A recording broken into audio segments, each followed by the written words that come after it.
now, being by yourself. Yeah. I know we have been camping together for almost a month, I think. I think it's gonna be boring, honestly. Probably will be. Like seriously, I'm gonna have nothing to do after I get off. Well, after I'm done working for the day, I'm gonna be like, now what am I doing? Yeah, it has been. It was nice to meet you for real. Yeah, it was.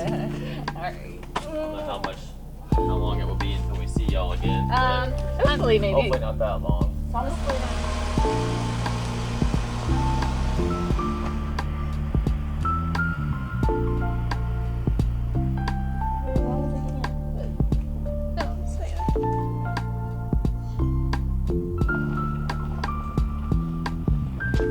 Bye guys. Well, Thomas and Stacy with I'm Not Lost in RVing just pulled out of our campsite, and after over a month of caravanning together, they're gone. And I have to say the site feels incredibly empty now, doesn't it? It does. It feels way too big. Like there should be somebody else here right now. Yeah. And it should be them. And because now I miss them a lot. I know, yeah. They've only been gone for like 5 minutes, and I already miss them. It was a ton of fun hanging out with them. They're two really cool people, and they're so nice, so friendly. And fun. Yeah.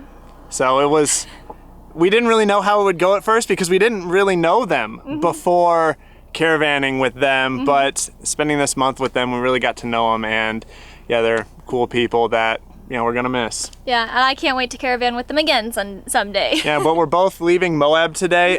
Man, biting flies. Yeah. Wow. They're coming out. Yeah, it's like black fly season or something right now. They're like attacking us. One just bit me in the ear. Ow. Yeah, I know. Anyway, yeah, we're leaving Moab at the same day because they actually had to be in Salt Lake City by a certain time.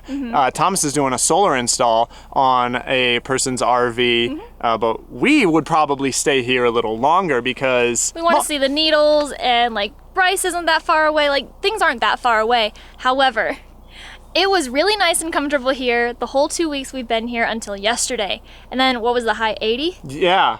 It was hot, and the sun is hot. Yeah, and it's the morning now, and it's already just like on fire. It is so hot here. It's got to be already over 70 outside. We're getting the heck out of here because we can't handle this. Nope. We boondock all the time, so we don't have hookups to run our air conditioner. I mean, we do have a generator, but if you're going to be running your generator all day for air conditioning, you're going to spend in gasoline basically what you're going to spend just getting into an RV park. So might as well just leave. Yeah, we got to get the heck out of here. We're heading to higher elevation, so let's get the heck out of here because these flies are they're attacking me. They're going nuts. And they weren't here either until today and yesterday, basically. They just came out. It's like it's warm enough that they're out now. So. Let's get the heck out of here. It's hot and there's insects everywhere. I'm out of here. All right, let's go.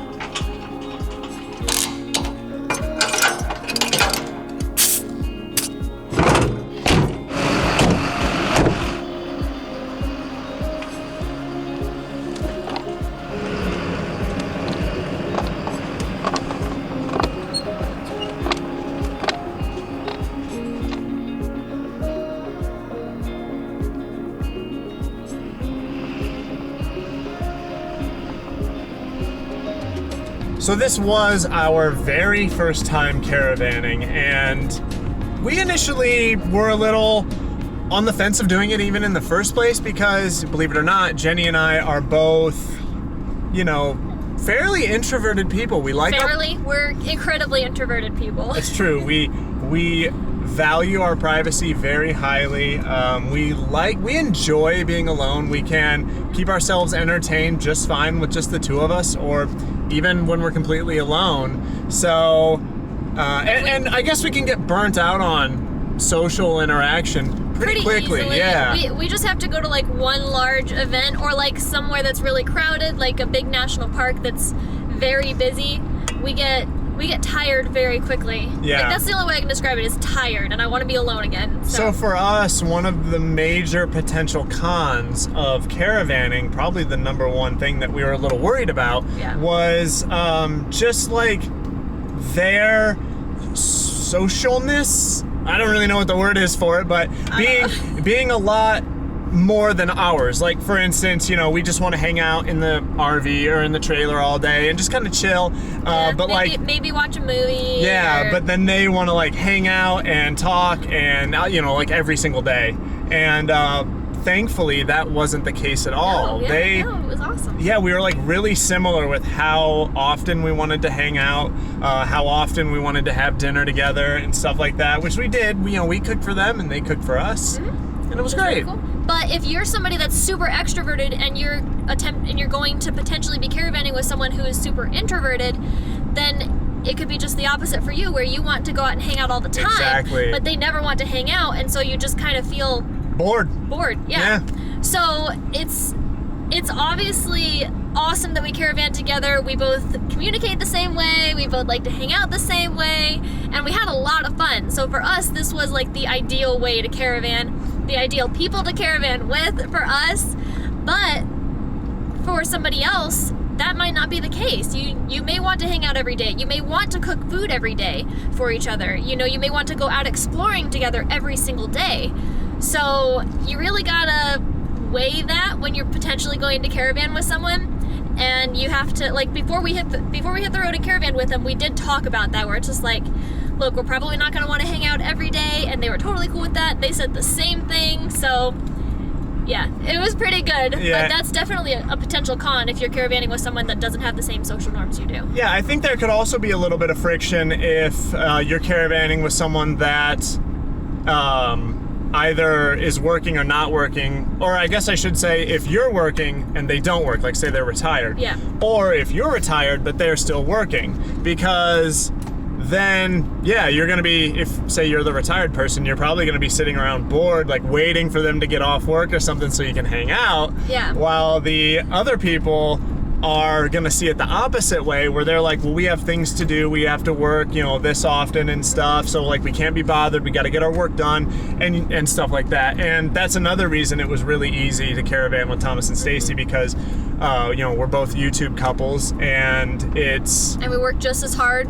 Yeah, so like we're almost always working. Yeah, so and we always have the same like odd schedules where like, you know, sometimes you have to work at 9 p.m. and you know, that's just, come over and hang out before bed or whatever. And that's just how it is, and they understood that, and we understood that when it happened with them.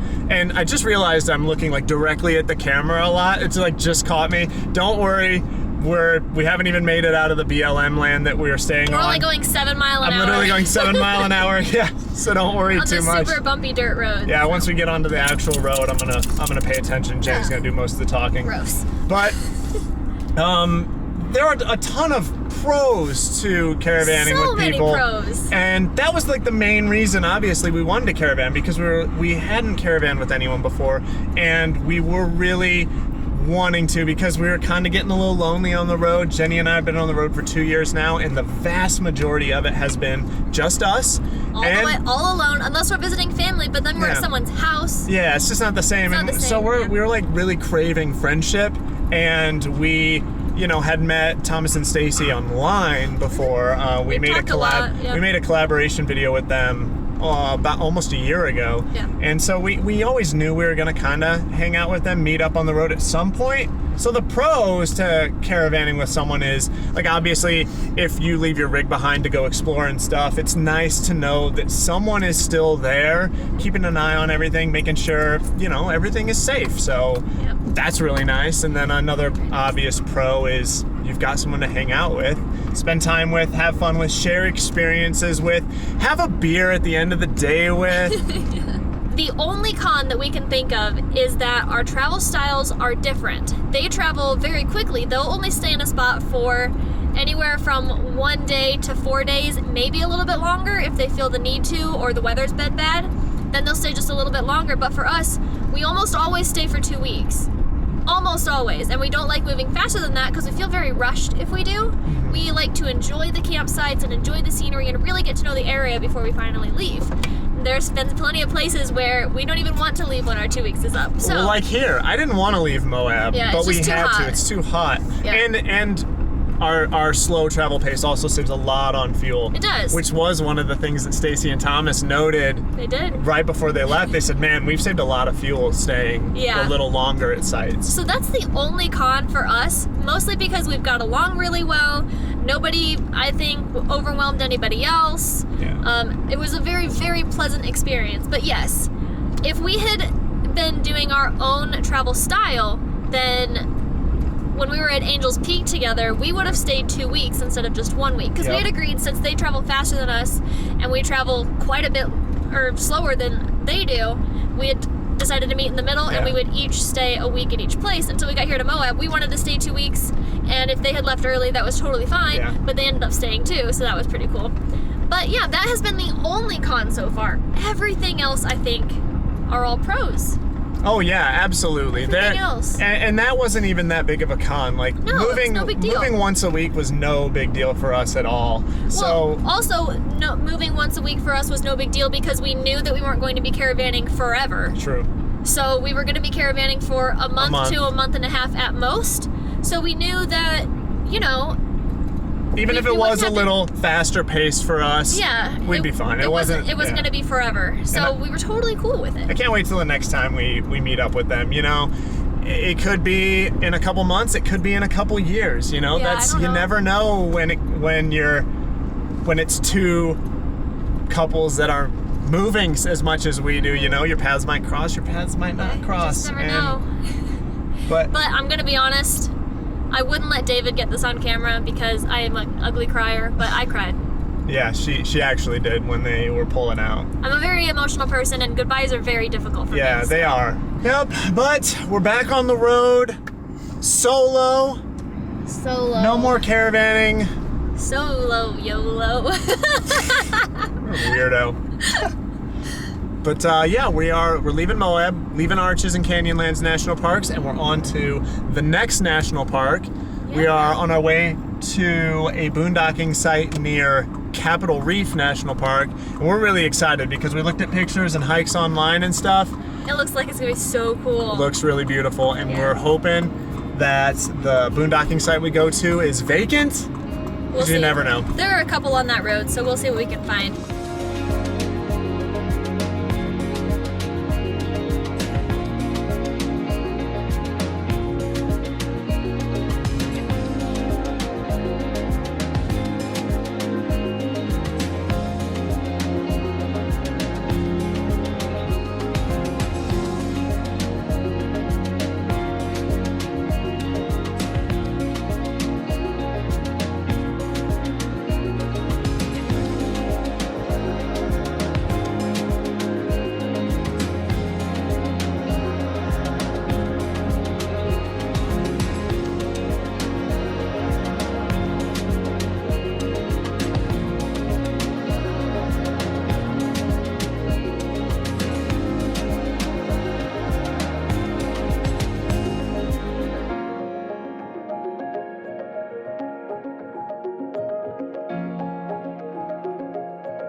So we just pulled over. We're about halfway to our site near Capitol Reef National Park, and it's a off-road staging area called Factory Butte Recreation Management Area, and it's really beautiful here. And there's actually some camping. We've seen some people camping off, and I think we actually found these sites when we were looking around for free campsites to stay at. Only issue is there's no cell signal here. Basically the entire drive from Moab to our site, our next site near Capitol Reef, has just been dead zones. So it's a no-go for us, but it is really beautiful here. So if you've been thinking of camping near Capitol Reef, I'll go ahead and show where we're at so you can kind of see this place too. People, if you've got off-road vehicles and you like going off-roading, this place looks completely awesome. It looks like a ton of fun. There's tracks all along the sides of the hills and everything, so you can see where people have been riding their off-road vehicles. It looks like a ton of fun, and it's gorgeous. You ready? I'm ready. Sweetie, all taken care of? Oh, yeah. you look good She's there. good. That's a good. That's a good look. It's a good look. Wow, nice. If you Yeah, it's about. If you didn't mention it before, my it's a little windy. I know my hair's looking good too. I got hat hair there. We can look good together. How's that? There you go. Perfect. Yeah.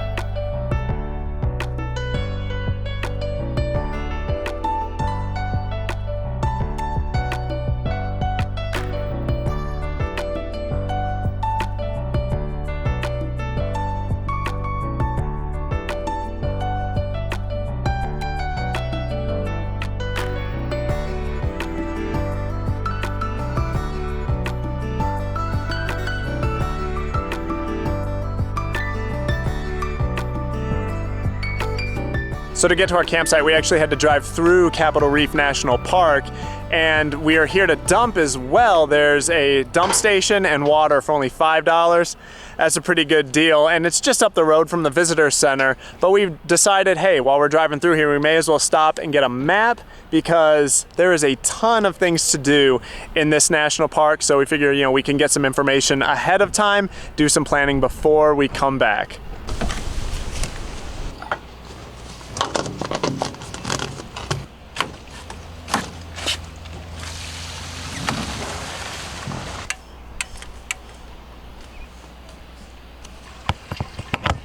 We're stopping here at this campground in Capitol Reef National Park, and it is so beautiful here.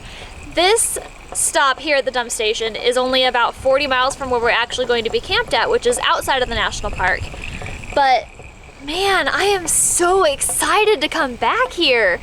Everything is so beautiful, the rock is so red, it's so tall. It's insane.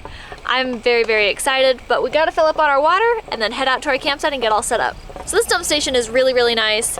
There are dumpsters here for you to throw your trash away. It's only a $5 fee to dump, which is on the honor system, and you just put your money in the envelope and stick it over at the registration metal box thing. The ones that they have at campgrounds. But yeah, it is so beautiful here. It's such a nice dump station.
After a 5-hour drive? Yeah, about. 5-hour drive or so, but we take our time. We do take our time, that's true. We're in no hurry. So after about a 5-hour drive, we finally made it to our campsite here in the Fish Lake National Forest, Yep. I believe. Yeah, absolutely gorgeous. I love it. It's so beautiful. It's so quiet. Yeah, it's really quiet. It's so beautiful. It is. But on these hills behind us, which are not that much higher than us, there is snow. So that means that it's a lot cooler here. Obviously, I've got a sweatshirt on now. I put pants on instead Yeah. of shorts. But yeah, it's so crazy how far you can go in just like a 3 to 5 hour drive. Because in Moab, I think the elevation's 3,700 feet and the highs were in the low 80s today and for like the next week. Whereas here, the elevation is, what was it, 8,700? 8,800, almost 9,000 feet. Yeah, so I think the high today was 61. When we got here, it was already under 60. The low tonight's 35.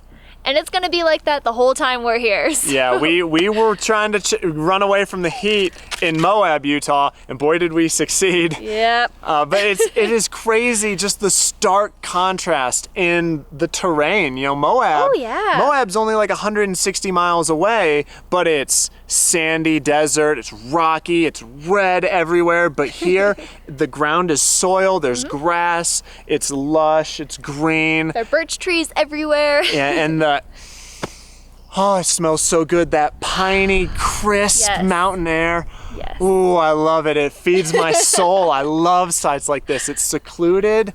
Oh, it's so good. It's so good. But it just feels kind of empty. Oh yeah, we have this huge site all to ourselves and we're not used to it. I'm just like yearning to share this site with someone, but we're no longer caravanning. We're alone.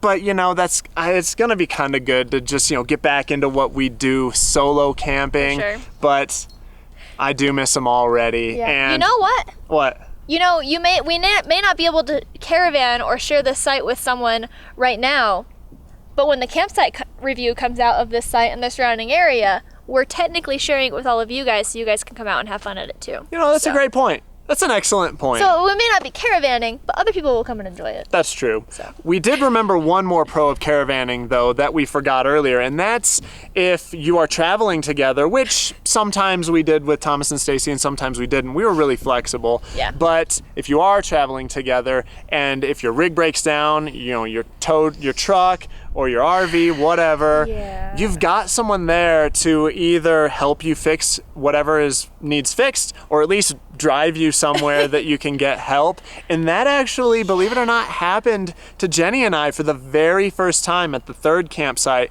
that we shared with Thomas and Stacy. Like right when we got there, the truck died. It's right here, and I can swap it with parking lamp relay.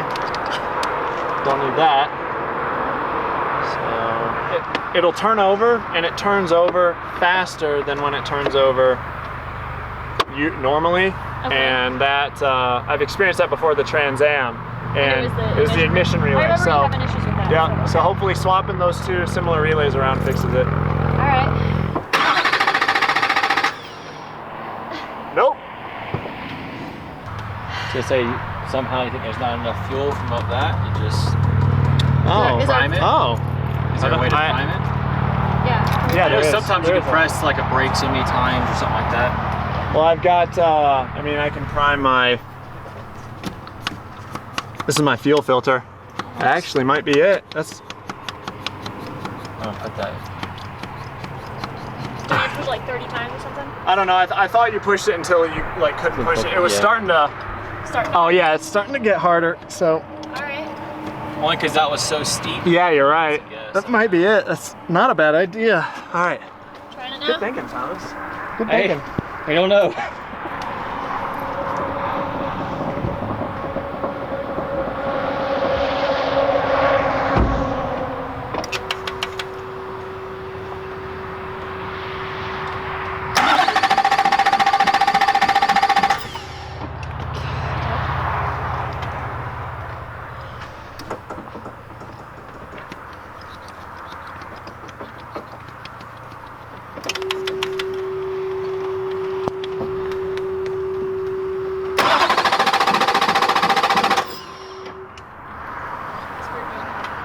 It was hard when I was trying to crank.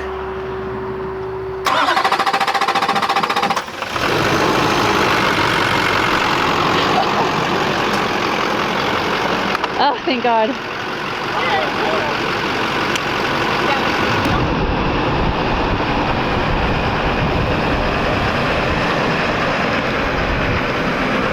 It just fell flat on its face. We had and this stalled. big incline that we had to get up. Yeah. And right after we got up it, we shut the truck off because we were waiting for Thomas and Stacy to come up because they don't have very good tires. It was kind of slick. Yeah. They were really heavy. They were full on water. It was a really steep climb, yeah. So David was helping them get up so that we can get into the campsite we wanted to stay in. Well, when David got back into the truck with the trailer hooked up still, mind you, it started and then died. Yeah. And then wouldn't restart. Ran for about 10 seconds. I started to back up, and then it just died, and it wouldn't fire back up. I thought originally maybe it was an ignition relay, because I've had similar issues with that with older cars that I've owned in the past. I swapped the relay around with another one that I knew was working, the windshield wiper relay, and it didn't fix it. And then Thomas had the smart idea. He was like, well, maybe it's something with your fuel system. Maybe, is there a way to prime your fuel system? So sure enough, there is. So he pumped that up, and it did start. But then it died. So we pumped it back up, we were repriming it, and it fired up, and we haven't had that issue since. Thank goodness. So we are thinking it was something with the fuel. So I went ahead and drained my fuel filter and water separator on the diesel. Drained that out just in case there was a lot of water in it. And we haven't had that issue since. It's the first time we've had any issue like that on our truck. It only has 105,000 miles on it, but it is a 2004. So it's kind of old, but low miles for a diesel. Now I'm a little worried, though. I know, we are though. It's like, no, it haven't. It's like spooked us, but. At least we have signal here. And you know what? Until we can figure out what's wrong, then we'll just make sure we camp places that always have signal so we can at least call for help if needed. True, yeah, we still don't know if it was the fuel or not. Hopefully it never comes back. We don't know. Hopefully it never happens again, but who knows? But yeah, if it does happen, we're on our own, yeah. Yeah, but, you know, it was fun caravanning with them. It was an awesome experience. Great people. Again, if you haven't checked out their channel, I'm Not Lost, I'm RVing.